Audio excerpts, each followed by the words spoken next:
Hey everybody, welcome to our midday devotion. My name is Kim Eifert and I am the Director of Communications at Grace Avenue's Frisco campus. I don't know about you, but I am really tired of making decisions right now. Not really because I'm naturally indecisive. I'm kind of medium on that scale. I like to take a lot of things into account, but usually I can come to a pretty solid decision and I feel confident in that choice.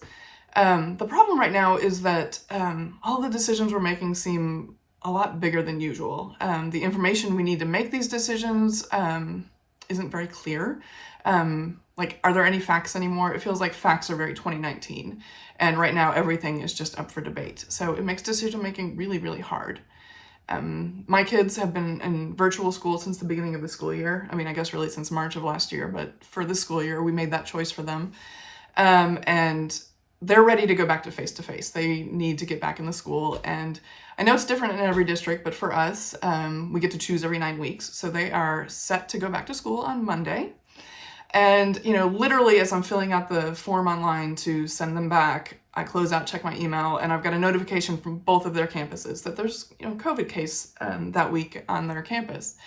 And we get those several times, and I know they're isolated and there's not been a huge outbreak, and it's fine, and I feel okay with the decision, but it's just this little thing that sits out there and makes me worry. And we're not even that worried about personally getting COVID in our family.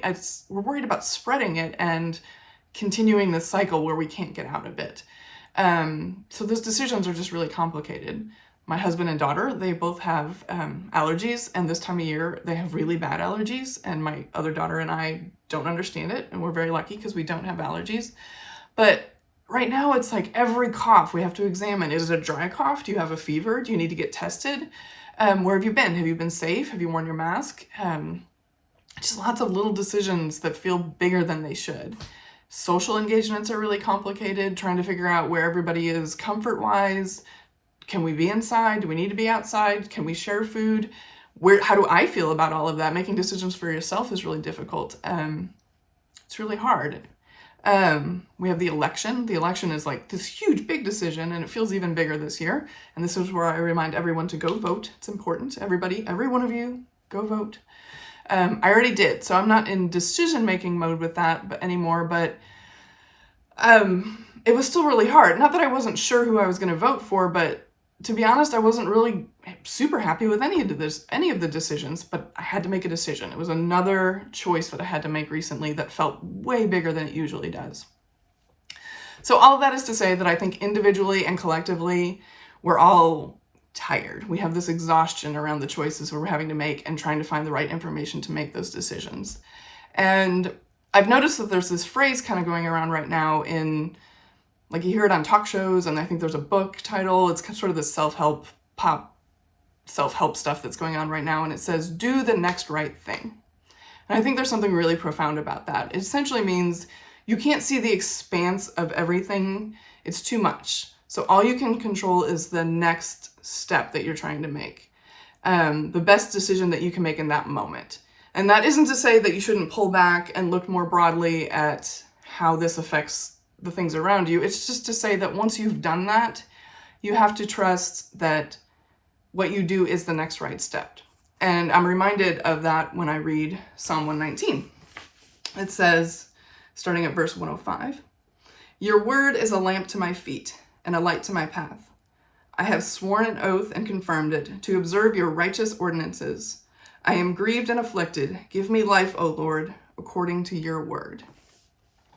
The writer of the psalm doesn't look for omniscient knowledge or the inner workings of the earth or all of humanity or how the stars are hung in the sky or the meaning of life. The psalmist just asks for a lamp to light the path. And if you've ever used a flashlight on a path, you know what this is like. You can only see what the next right step is. There's a rock, there's a turn, there's a wet spot, there's a snake.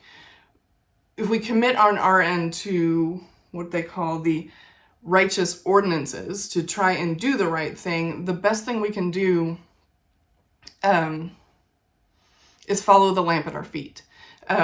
We want to do the best thing we can for as many people as we can, and like the psalmist, maybe all we can ask for is a light to guide us to that next step. we've been teaching my daughter to drive in recent months, which is terrifying, but she's doing great. But she's really anxious about getting on places like the toll road and the big bridge interchanges, which are really intimidating and scary looking if you look at them from a distance. And I found myself telling her that when you're the one driving, that you don't even see all of that. All you can do is look at the thing that's in front of you and a little beyond that. And the next thing you know, you've gotten over the bridge. It's like a little lamp at our feet. We just are guided by that next right step. So it was just, I found myself telling her that story, and I was like, oh, this is like the decision making that I'm worried about. I'm giving her my own advice when it came to driving.